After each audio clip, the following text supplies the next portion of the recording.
ಮೊದಲನೇದಾಗಿ ನಾನು ನಮ್ಮ ಶಿಗ್ಗಾಂವ್ ಸವಣೂರು ಜನತೆಗೆ ಧನ್ಯವಾದ ಹೇಳಕ್ ಇಚ್ಛೆ ಪಡ್ತೀನಿ. ನಮ್ಮ ಭಾರತೀಯ ಜನತಾ ಪಕ್ಷದ ಕಾರ್ಯಕರ್ತರುಗಳಿಗೆ ಎಲ್ಲ ಧನ್ಯವಾದ ಹೇಳಕ್ ಇಚ್ಛೆ ಪಡ್ತೀನಿ. ಇವತ್ತು ಇಡೀ ಸರ್ಕಾರ ಬಂದು ಹಣದ ಹೊಳೆ ಸುರಿಮಳೆಯನ್ನ ಉಪೇಕ್ಷಿಸಿಕೊಂಡು ಇವತ್ತು ಕಾಂಗ್ರೆಸ್ ಪಕ್ಷ ಮುಂದೆ ಬಂದಿದೆ. ನಾನು ಯಾವತ್ತಿದ್ರು ಶಿಗ್ಗಾಂವ್ ಸವಣೂರು ಜನತೆ ಒಳ್ಳೇದಾಗ್ಲಿ, ಇನ್ನ ಅಭಿವೃದ್ಧಿ ಕೆಲಸಗಳು ಮುಂದುವರಿಲಿ ಅಂತ ನಾನು ಆ ದೇವರಲ್ಲಿ ಪ್ರಾರ್ಥನೆ ಮಾಡ್ತೀನಿ.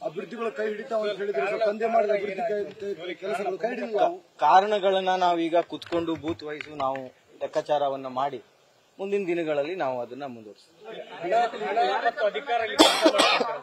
ಖಂಡಿತ ನಾನು ಹೇಳಿದ್ನಲ್ಲ, ಹಣದ ಸುರಿಮಳೆ, ಹಣದ ಹೊಳೆ ಸುರಿಮಳೆಯನ್ನ ಉಪೇಕ್ಷಿಸಿಕೊಂಡು ಇವತ್ತು ಕಾಂಗ್ರೆಸ್ ಅದೇ ಎಲ್ಲ ಅನಾಲಿಸಿಸ್ ಮಾಡ್ತೀನಿ. ನಾವು ನಮ್ಮ ಟೀಮ್ ಅನ್ನ ಕುತ್ಕೊಂಡು ನಾವೆಲ್ಲ ಹಿರಿಯರು ಎಲ್ಲ ಯುವಕರನ್ನೆಲ್ಲ ಕರ್ಕೊಂಡು ಅನಾಲಿಸಿಸ್ ಮಾಡಿ ಅದರದ್ದು ಏನು ಪರಿಣಾಮ ಬಿದ್ದಿದೆ ಅಂತ ನಾವು ಅನಾಲಿಸಿಸ್ ಮಾಡ್ತೀವಿ.